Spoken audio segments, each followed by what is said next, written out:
이 빌어먹을 청약제도는 정말 더럽게 헷갈립니다. 쉽다고 얘기하는 사람들은 정말 청약 공부 안 한 사람들이에요. 자, 이번 24년 3월 25일에 청약제도가 개편되면서 가장 크게 바뀐 건 공공 분양에는 신생아 특별공급이 생겼고 민간 분양에는 생애 최초 신혼부부 특별공급의 신생아 우선공급 일반 공급이 신설됐습니다. 여기서 잠깐 오늘은 민간 분양 얘기만 할 거예요. 24년 3월 25일 이후에 이렇다 할 공공 분양이 없거든요. 수도권에 몇백만 호 때려 만들겠다던 분들 어디 갔는지 모르겠어요. 제발 나라님 일 좀 하세요. 그리고 다자녀 가구 특별공급은 원래 자녀 3명부터 가능했는데 이제 자녀 2명부터 청약이 가능해졌습니다.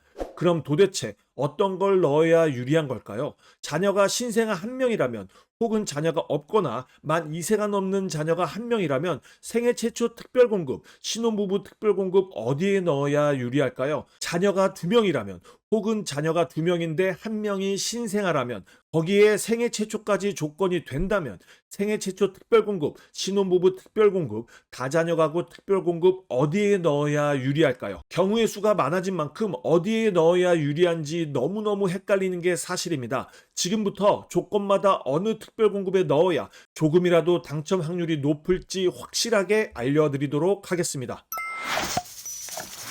가장 먼저 당첨자 선정 기준을 확인해 보겠습니다. 생애 최초 특별공급, 신혼부부 특별공급은 소득 자산 기준이 가장 중요해요. 본인의 소득 자산을 확인하는 방법은 오른쪽 상단의 링크를 클릭하시거나 더보기란에 적어 놓을 테니 반드시 확인하시고 생애 최초 특별공급부터 봐볼게요. 이번 24년 3월 25일에 신생아 우선공급, 일반 공급이 생겼어요. 그래서 공급 비율을 보면 신생아 우선공급 15%, 신생아 일반 공급 5%, 그냥 우선공급 35%, 일반 공급 15%, 나머지 30%는 추천 물량입니다.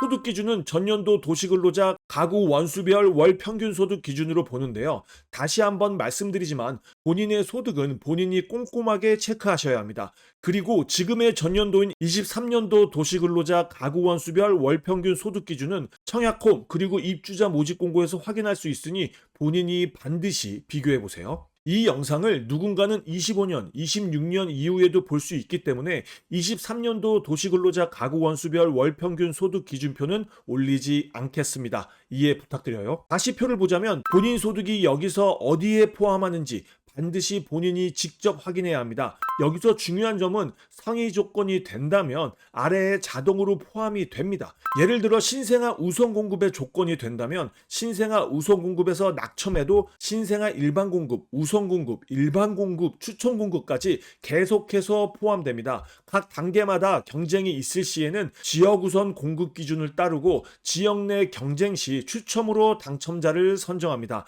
여기서 주의해야 할 점은 소득 구간을 지나 마지막 30% 추천 공급으로 오면 갑자기 1인 가구가 포함됩니다. 경쟁률이 갑자기 높아지겠죠. 다음은 신혼부부 특별공급입니다. 공급 유형은 생애 최초 특별공급과 같지만 부부 중 한 명만 소득이 있는 경우와 부부 모두 소득이 있는 경우로 소득 구간이 나뉩니다. 당연히 부부 모두 꼼꼼하게 소득 확인을 해야겠죠. 제가 자꾸 소득을 본인이 체크해야 한다고 말하는 이유는 소득에서 부적격이 가장 많이 나옵니다.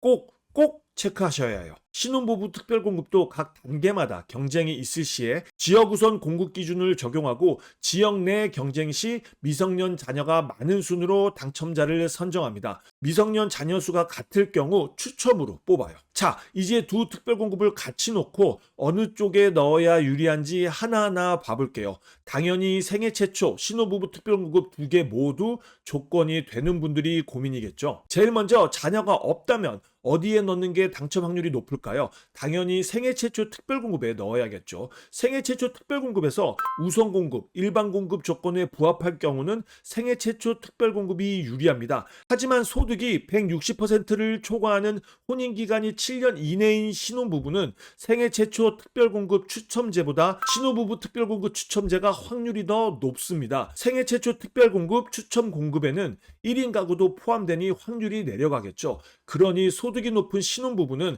생애 최초 특별공급이 아닌 신혼부부 특별공급에 넣어야 합니다. 그리고 사실 자녀가 없을 때와 자녀가 한 명일 때가 비슷합니다. 보통 인기가 있는 단지의 신혼부부 특별공급 당첨은 2자녀부터 가능성이 있거든요. 여기서부터는 본인이 판단하셔야 합니다. 본인이 넣을 단지가 인기가 있는지 없는지, 사람이 몰릴 건지 안 몰릴 건지는 본인이 판단하셔야 해요. 저는 자녀가 한 명이라면 생애 최초 특별 공급에 추천드립니다. 소득이 초과하면 신혼부부에 넣고요. 자녀가 두 명이라면 신생아가 포함이 되든 안 되든 신혼부부 특별 공급이 훨씬 유리합니다. 비슷해 보일지 몰라도 소득 조건을 보면 신혼부부 특별 공급이 훨씬 까다로워요. 항상 신혼부부 특별 공급 경쟁률이 훨씬 낮습니다. 거기다가 신생아까지 있다? 그러면 더더욱 더 신혼부부 특별 공급에 넣어야겠죠. 다자녀 가구 특별 공급으로 넘어가기 전에 자녀가 3명인데 혼인신고한 지 7년이 안 됐으면 신혼부부 특별 공급에 거의 무적 통장입니다. 거기에 신생아까지 정말 강남 노리셔도 됩니다. 마지막으로 다자녀 특별 공급을 알아볼게요. 조건은 간단합니다. 입주자 모집 공고에 현재 미성년인 자녀, 태아 입양 자녀 포함 2명 이상을 둔 자입니다. 당첨자 선정 방법은 지역 우선 공급 기준을 적용하고 지역 내 경쟁 시 배점이 높은 순서대로 당첨자를 선정합니다. 한마디로 다자녀 특별 공급은 가점제예요. 배점 기준표를 보면 미성년 자녀 수 40점, 영유아 자녀 수 15점, 세대 구성 5점, 무주택 기간 20점, 해당 시도 거주 기간 15점, 입주자 저축 가입 기간 5점으로 총 100점 만점입니다. 다자녀 가구 특별 공급은 보통 미성년 자녀 수와 영유아 자녀 수로 판가름 나는데요. 인기 단지는 보통 80점 이상이어야 당첨 가능성이 높아요. 그래서 본인의 점수를 잘 계산해서 청약을 해야 합니다. 그리고 다자녀 가구 특별 공급에는 동점자가 많이 나오는 편인데요. 동점자는 미성년 자녀 수가 많은 자로 당첨자를 선정하고 자녀 수가 같을 경우 공급 신청자의 연령이 많은 자로 선정합니다. 자, 그럼 자녀 수가 2명인데 생애 최초 신혼부부 다자녀 가구 모두 조건이 된다면 어떤 거에 넣어야 제일 유리할까요? 당연히 신혼부부 특별공급이 가장 유리합니다. 그럼 혼인기간 7년이 지나서 생애 최초 특별공급과 다자녀 가구 특별공급 두 개만 조건이 된다면 어떤 게 유리할까요? 이건 참 어렵습니다. 정답이 없거든요. 최대한 눈치 싸움이 필요한데요. 저 같은 경우 자녀가 2명이라면 다자녀 가구 특별공급에서 소형 평형에 넣을 것 같아요. 보통 다자녀 가구 특별공급에서는 소형 평형에 미달이 나는 경우가 많았습니다. 그러니 앞으로 다자녀 가구 특별공급에서 소형 평형은 이자녀들의 싸움이 되지 않을까 싶습니다. 특별공급은 정말 준비한 사람에게 둘도 없는 기회일 수 있습니다. 그리고 특별공급에는 비밀이 숨겨져 있어요. 모든 예비 당첨자를 가점으로 뽑지 않고 추첨으로 뽑는다는 거예요. 비록 점수가 낮을지언정 예비 당첨자는 추첨으로 뽑으니 꼴등도 예비 1번이 될 수 있는 거예요. 끝까지 포기하지 말고 해봐야겠죠. 이번 24년 3월 25일에 청약제도 개편이 있고 정말 얼마 지나지 않았습니다. 그래서 오히려 더 기회일 수 있어요. 사람들이 잘 모르거든요. 여러분 모두가 청약에 당첨되는 그날까지 함께 하겠습니다. 궁금한 거 있으시면 언제든지 댓글 달아주시고 오늘도 동근육 키우는 하루 되시길 바래요. 지금까지 동근육 허벅지였습니다. 감사합니다.